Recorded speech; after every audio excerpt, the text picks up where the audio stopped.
Hi folks, this is probably a hike that most of you are not familiar with. This is a very sad site. This is known as Meadow Grounds Lake. Once totally full, but since there was a problem with the dam, they drained it, and hopefully they're fixing the dam soon.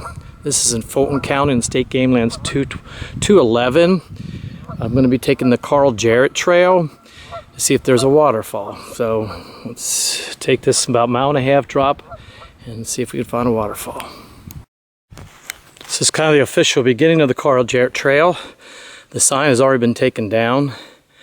I was the caretaker of this trail back in the 90s, and it was called the Bear Trail back then, and we'll see if we can find a bear sign still on some of the trees. But the plaque here said Jarrett. It was rededicated in the late early 2000s and taken over as an Eagle Scout project, but the sign's not there now, so this is the official beginning. What I like so much about the Jarrett trail is it starts in some hemlocks, or excuse me, some pines, and then takes you down into hemlock forest. This is early going. I love the open forest on the early part of the Jarrett trail. It doesn't stay like this, so enjoy it. As you can tell, there are moments where it looks like the trail might be used. A nice little bridge here. We're at the power line swath at the moment. As soon as you cross the pipeline swath, now you're really entering the trail. This is Roaring Run next to us. Not roaring, but we've got water. Right, once the trail goes past the pipeline swath, now enters the forest. You can hear Roaring Run, which is right there next to me. Will be with me the rest of the way. There are going to be a number of water crossings down through here. And it's pretty safe to say that the Jarrett trail is a very open trail. It's a shame that more people don't use it. The problem with the Jarrett trail is that you never know which way to take at the pipeline swath. Go left, cross the little run, and then proceed up through. The other trail kind of leads you into a bad spot. Here is a place where we used to cross, but now the trail goes up over a little ledge here on the side. So stay to the left. Even I got separated from the trail. When in doubt, just always go back down along the stream, because that's where the trail eventually winds up. There's a bridge that wasn't here when I used to take care of the trail. Another view of the same bridge. Just an idea what's happened. Lots of fallen debris. It's going to make this a lot harder hike. Some of you might ask if the Jarrett trail is rocky. It is in little spurts because we're in the Ridge and Valley region. Of course it's going to be rocky. Is it steep? Only a few times do you have to go up or down, whichever direction, but only a few steps and it's back to fairly level. It obviously goes downhill, but so slow. This is an easy trail to follow. Since a lot of this older growth hemlock is dying out down here, this area is getting taken over by saplings and like scrub, so it is getting a little harder to navigate down here, getting closer to the bottom, but there are still plenty of hemlocks. Find a little excitement on the trail, a little makeshift bridge and a ladder, so it can be steep. And the scary thing is I remember having to do that on the left. So since I've been taking care of the trail, somebody's been nice. So if nobody spreads the word, who's going to hike this beautiful trail? We're getting near the bottom.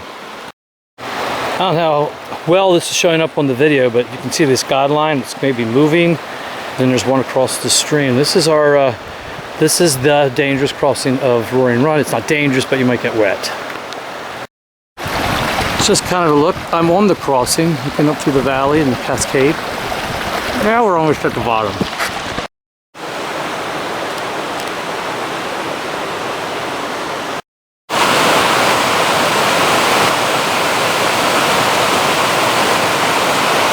This is the way to go to the bottom of the falls. They have a rope going across there.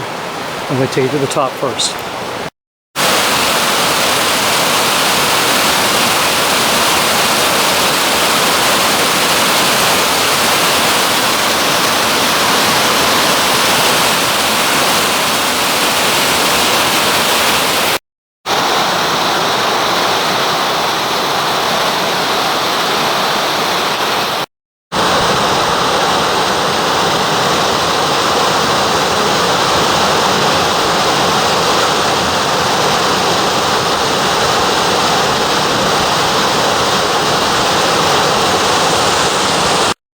If you're curious what your most treacherous uphill or downhill is, it's right here next to the falls. You gotta just kind of go, there's some chains on the tree to grab a hold of, but this is the hardest part.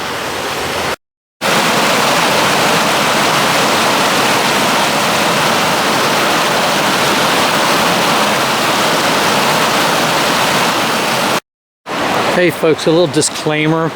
As you do the Jarrett trail, there is snakes on this trail in the summer, and very slippery when wet. This would be dangerous if this board or this big branch would be wet, even though you have the guide. That cable like jiggled on me a little bit, so, and I slid a little bit, so, and it's dry. So just a little disclaimer that don't do the Jarrett trail when it's wet.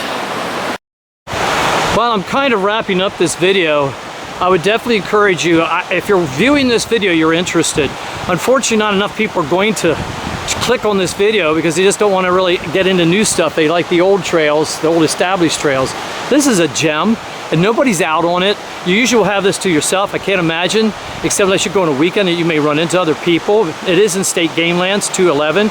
It's kind of hard to find. It's 4 miles off Route 30, but it's you know, they don't have great signs for it. There are some signs out on the road, but you just have to know where to turn. So, you know, inquire a little bit, ask me a question if you need to.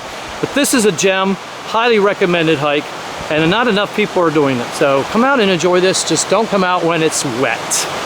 All right, we're gonna hike back up.